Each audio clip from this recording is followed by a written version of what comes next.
10 বছর পর প্রবাস থেকে বোরকা পরে দেশে এসে স্ত্রীর পরক্রিয়া হাতে নাতে ধরল স্বামী। বিস্তারিত ভিডিও। কে? ওহো, ভালো আছো? হ্যাঁ ভালো আছি, আপনি ভালো আছেন? হ্যাঁ, ভালো আছি।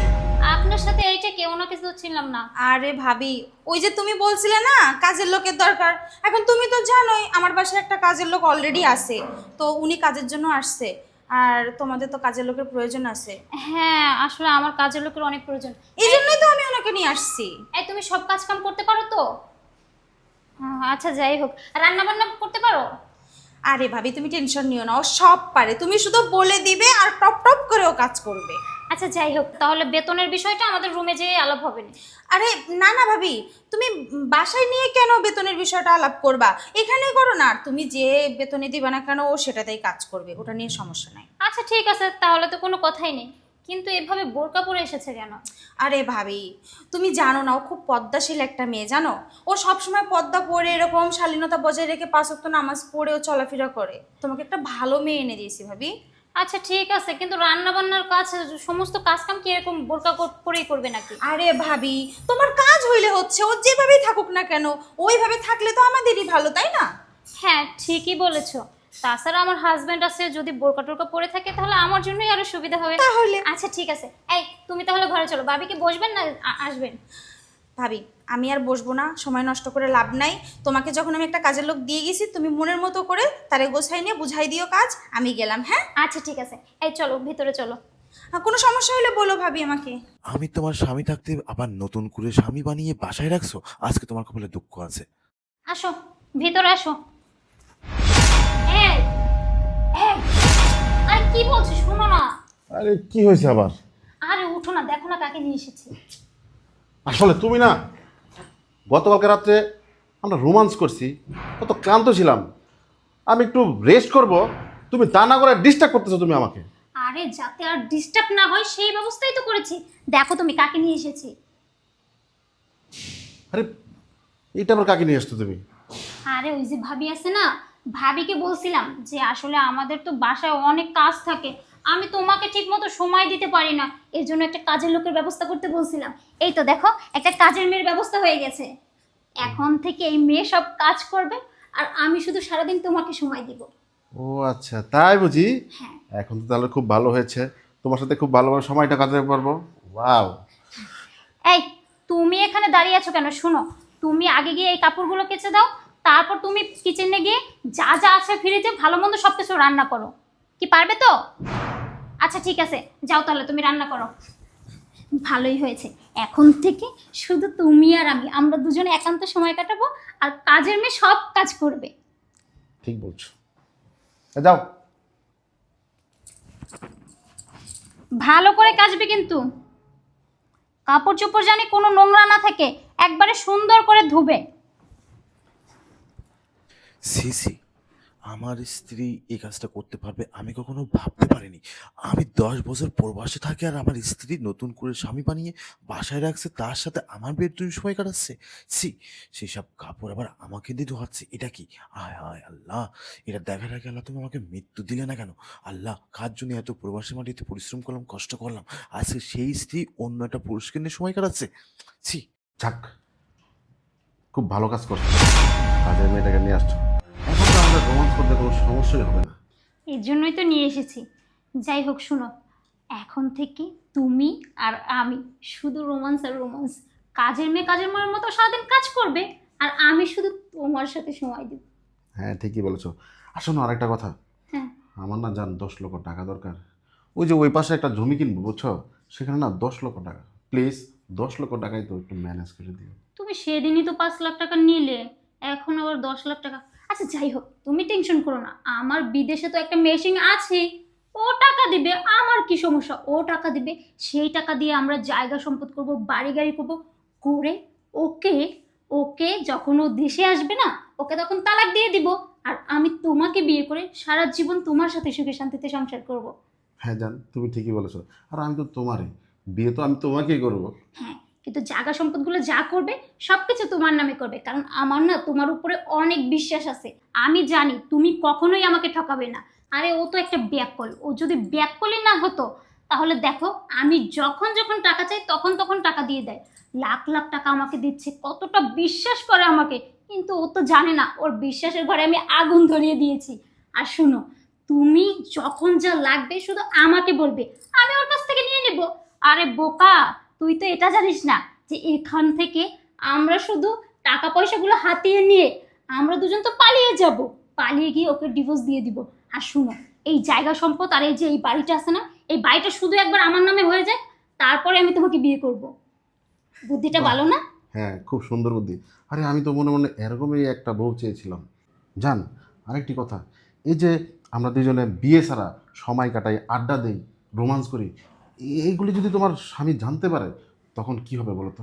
আরে ও জানবে কিভাবে? ও তো আমাকে অনেক বিশ্বাস করে, যেটাকে বলে অন্ধবিশ্বাস। ও আমাকে অন্ধবিশ্বাস করে। ওকে যদি কেউ বলেও এগুলো, ও কখনোই বিশ্বাস করবে না। তুমি এসব নিয়ে টেনশন করে সময় নষ্ট করো না তো। চলো আমরা এখন একটু রোমান্স করি। আরে রাখো, রোমান্স রোমান্স রোমান্স তো করবো, ঠিক আছে, কিন্তু এতদিন যাবৎ আমি তোমার বাসায় আসতেছি, সময় দিচ্ছি, কিন্তু এর মধ্যে তো আমি তোমার স্বামীর বাবা মাকে দেখতে পারি না, দেখি নাই কখনো, তো এরা কোথায়? আরে ওদেরকে কিভাবে দেখবে? ওদেরকে তো কবেই প্ল্যান করে গ্রামে পাঠিয়ে দিয়েছি। কারণ ওদেরকে যদি গ্রামে না পাঠাই, তাহলে তো আমি তোমার সাথে এভাবে রোমান্স করতে পারবো না, তোমার সাথে সময় কাটাতে পারবো না। এর জন্য ওদেরকে গ্রামে পাঠিয়ে দিয়েছি। ভালো করেছি না? আরে খুব ভালো করছো, এই না হলে আমার হবু বউ সুন্দরী তরুণী। আসো তাহলে এবার রোমান্স করা যাক। আচ্ছা ঠিক আছে।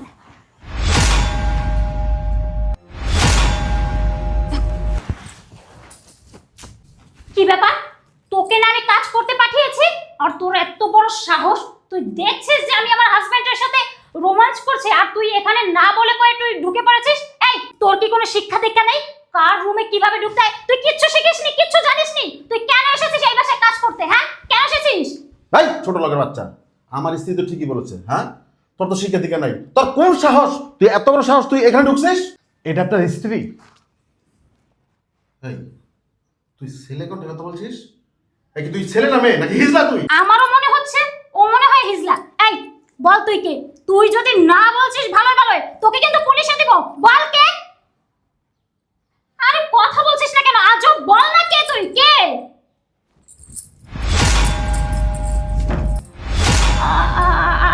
আরে বাবু, তুমি এখানে? বেয়াদব। হ্যাঁ হ্যাঁ, আমি এখানে। হ্যাঁ, আমি এখানে। কেন? আমার এই জায়গায় কি অন্য কোনো ছেলে কি আমার দরকার ছিল বা আসার দরকার ছিল? এটা কি? আসলে আমি চিনি না।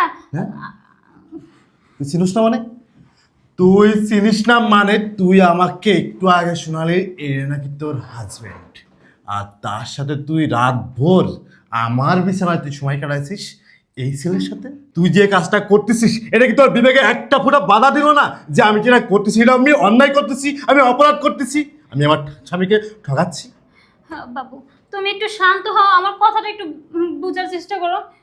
আসলে বুঝতে পারছি আমি যেটা করেছি ভুল করেছি, কিন্তু কি করব বলো? তুমি তো সেই কত বছর হয়েছে বিদেশে গিয়েছো, আমার একা একা থাকতে অনেক কষ্ট হচ্ছিল, এর জন্যই আমি এই ভুলটা করে ফেলেছি। দেখো, তুমি আমাকে ক্ষমা করে দাও, আমি ভুল করে ফেলেছি। একদম চুপ। তোর ওই হাত আমার শরীরে স্পষ্ট করবি না। তোর একা থাকতে তোর সমস্যা হয়, তুই আমাকে বলতে পারতি, তুই আমার বাবা মাকে বলতে পারতিস। আমার মা তো সারাদিন তো ফ্রি থাকে, আমার মা তোকে সময় দিত, আমার মায়ের সাথে তুই ঘোরাফেরা করতিস আর 5 ওয়াক্ত নামাজ কালাম করতিস, তাহলে তোর এই সমস্যাটা আজকে হতো না।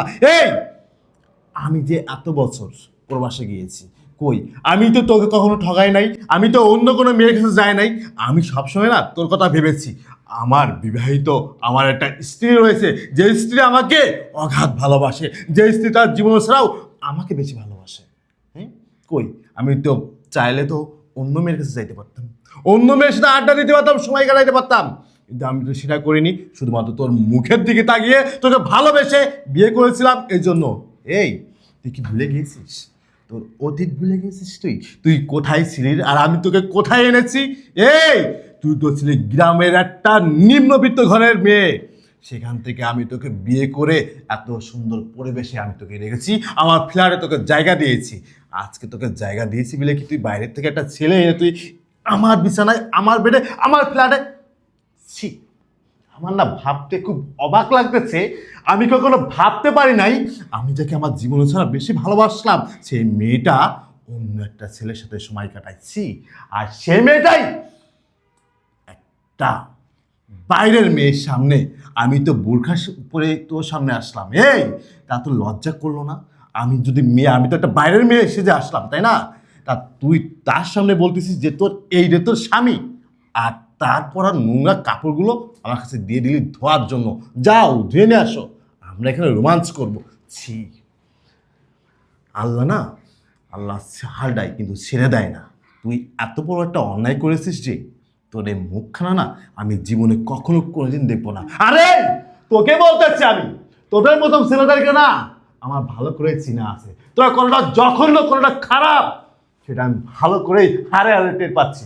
কারণ কি জানিস, তোরা না এরকম বড় কারোর বউকে না টার্গেট করে না তাদেরকে ভালোবাসা প্রবণতা দেখিয়ে তাদের কাছ থেকে টাকা পয়সা অর্থ সম্পদ লুটে নিয়ে তার শরীর ভোগ করে তোরা ডাস্টবিনে শুয়ে ফেলে দিস, দিয়ে তোরা এখান থেকে চলে যাস। এই আজকে যদি তোর বোন যদি এই জায়গায় থাকতো, তোর মা যদি এই জায়গায় থাকতো, তাহলে তুই কি করতিস? তুই কি করতে পারতিস? তুই কি সহ্য করতে পারতিস যে তোর বোনকে বাইরের অন্য কোনো পুরুষ স্পষ্ট করেছে? তুই কিভাবে নিতে পারতিস আমাকে বল।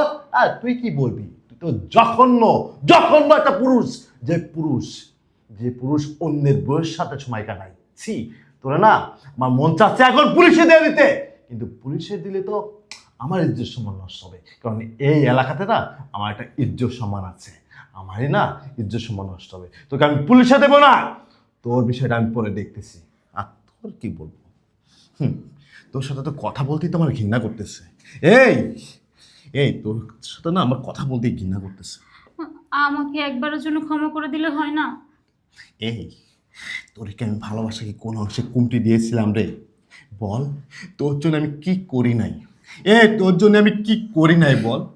তুই যাতে একটু সুখে থাকতে পারিস, তুই যদি একটু ভালো থাকতে পারিস, তোর জন্যই তো আমি প্রবাসে মাটিতে গিয়েছিলাম, তাই না রে? তোর যাতে একটু ভালো রাখতে পারি। সকল প্রবাসীরা না ওই প্রবাসী মাটিতে কতটা কষ্ট করে, কতটা পরিশ্রম করে, তুই যদি তোর নিজের চোখে দেখতে পারতিস না, তাহলে না তুই জায়গায় হার্ট অ্যাটাক করতিস। যে প্রবাসী মানুষগুলো কতটা কষ্ট করে তার পরিবারের জন্য, তার ফ্যামিলির জন্য, তার স্ত্রীর জন্য। এই সকল প্রবাসীরা না তার স্ত্রীকে না তার জীবন ছাড়া বেশি ভালোবাসে, শুধুমাত্র তোকে একটু ভালো রাখার জন্য। সকল প্রবাসী ভাইরা না তার স্ত্রীকে একটু ভালো রাখার জন্য না ওই প্রবাসী মাটিতে পাড়ি দেয়। আর দিন শেষে ওই প্রবাসী যায় আর তার প্রাণের বউ, তার প্রাণের স্ত্রী দিন শেষে অন্য একটা ছেলেকে নিয়ে বিছানায় সময় কাটাই। ছি ছি, এই তোরে কি আমি ভালোবাসায় কমতে দিছিলাম রে? তোরে কি আমি ভালোবাসি নাই? আজকে তুই আমার পরে আমারে ছুরি মারলি তুই এভাবে। আমি না কখনো বিশ্বাস করি নাই।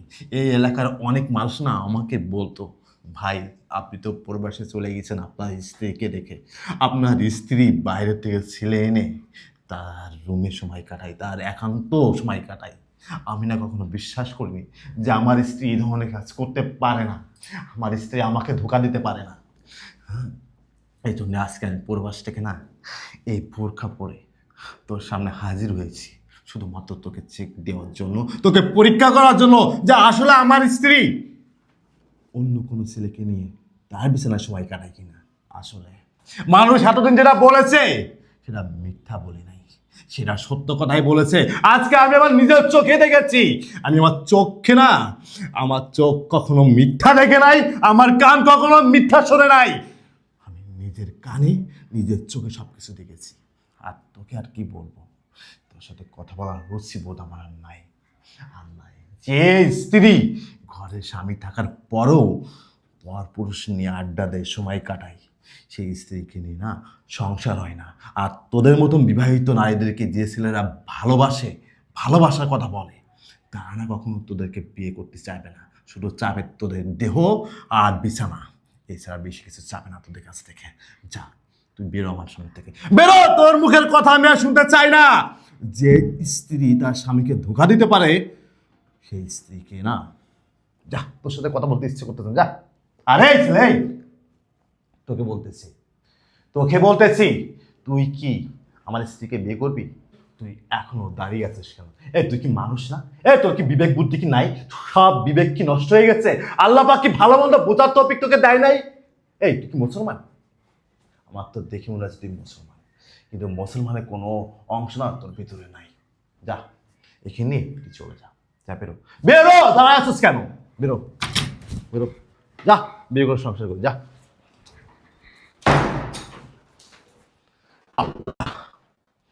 আল্লাহ, আমি এটা কি দেখলাম? আল্লাহ, আমি এতদিন যা শুনেছি সেটা আজকে আমি আমার নিজের চোখেই দেখলাম। আল্লাহ, আমি প্রবাসের মাটিতে এত কষ্ট করেছি, এত পরিশ্রম করেছি যে স্ত্রীর জন্য, আর সেই স্ত্রী অন্য একটা ছেলেকে নিয়ে সময় কাটাচ্ছে, যার জন্য এত কষ্ট করেছি, এত পরিশ্রম করেছি, এত টাকা পাঠিয়েছি, আর সেই স্ত্রী অন্য একটা ছেলেকে দিয়ে সব টাকা পয়সা খাইয়েছে।